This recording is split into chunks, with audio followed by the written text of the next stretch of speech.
Hey, what's up YouTube?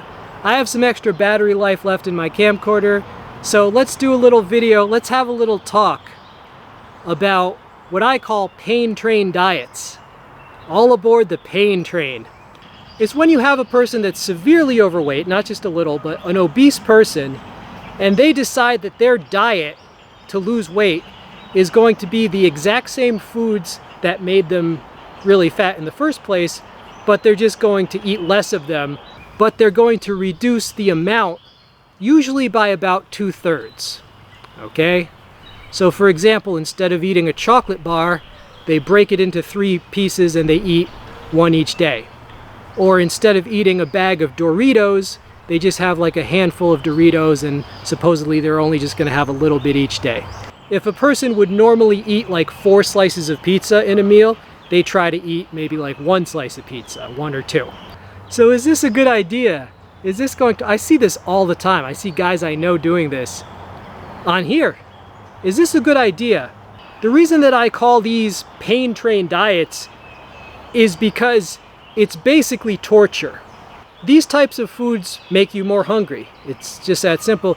You know this, right? You know this. If you eat a handful of potato chips, what happens? Well, you want to eat more chips, right? Same with Doritos. If you eat a donut, you end up wanting to eat another donut. If you eat 1 slice of pizza, you're not like, oh good, I'm good. No, you want to eat more pizza. If you eat a little bit of roast pork fried rice, you want to eat more roast pork fried rice, right? So you understand these foods are addictive, so does it work in the long term? You know, it's obvious that if you just eat 1/3 of what you currently eat, just mathematically, well, yes, you're going to lose weight. So that's not the problem. The problem is that those people cannot maintain it. It's basically torture, so it just drives these people crazy, and so they eventually give up. They eventually quit. So it's not that you wouldn't lose on that diet. It's like, how long can you do that? It doesn't work for most people because, you know, when you eat that small portion of junk food, and you want to eat more, you kind of sit there with your willpower just resisting. And yeah, if you have a huge amount of willpower, you could do that for a while. Maybe even months, maybe even years, maybe even your whole life. But most people, especially food addicts, just don't have anything close to that type of willpower.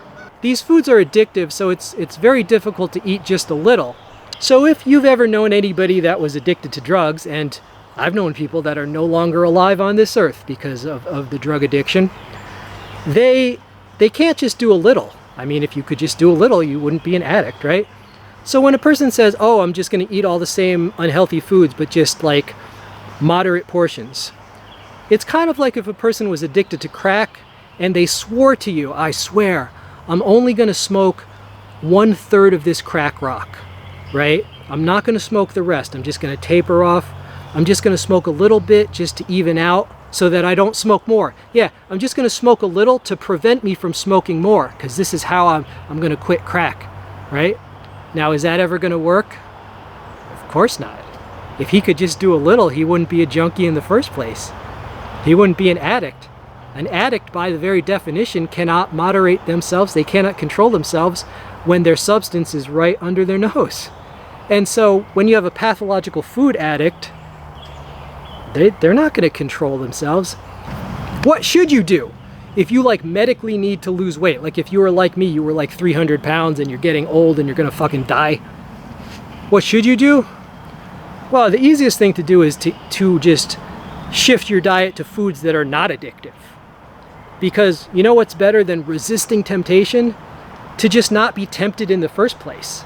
So just don't have that stuff in the house. Don't have it near you. Don't hang out with people who have it. You know, just like a drug addict.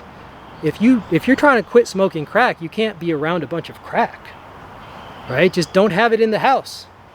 Like a lot of bodybuilders eat like lean chicken breast. They'll just have like a little can of lean chicken breast. It's not bad, but it's not, once you eat a bunch of it, you don't feel like eating any more.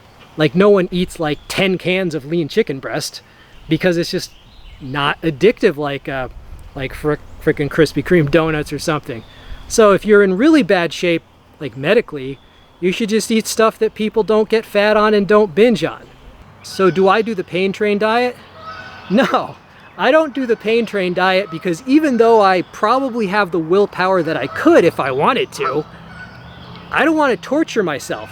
Why make it hard on yourself? I don't eat any fast food. I banned myself from fast food about 4 or 5 years ago. I banned myself from fast food because a junkie just needs to not be around his freaking addictive substance. And it was a very good decision. Okay, anyway, I don't want this to go on too long, but I see Pain Train diets all over YouTube, people trying to do the Pain Train diets, even some gear reviewers that I know, right? So, all aboard the Pain Train. Now, I'm trying to save you pain. And if you're wondering why you should listen to my advice, well, if you didn't know, I used to be almost 300 pounds.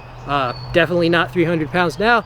I'm going to roll in a picture of me from 2015 when I was fat as fuck. All right, so the first picture you're going to see is from 2015, just a screenshot from one of my videos, my own videos.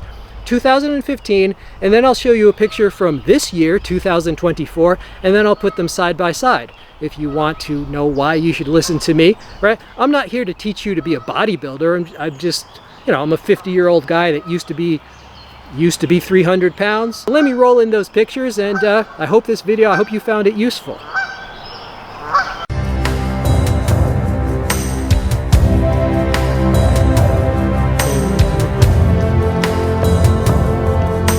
A million stars were circling in the world above my head as I drifted back in memory to all the things we said, turning my attention to the pain that I denied. It was never my intention to ever say goodbye.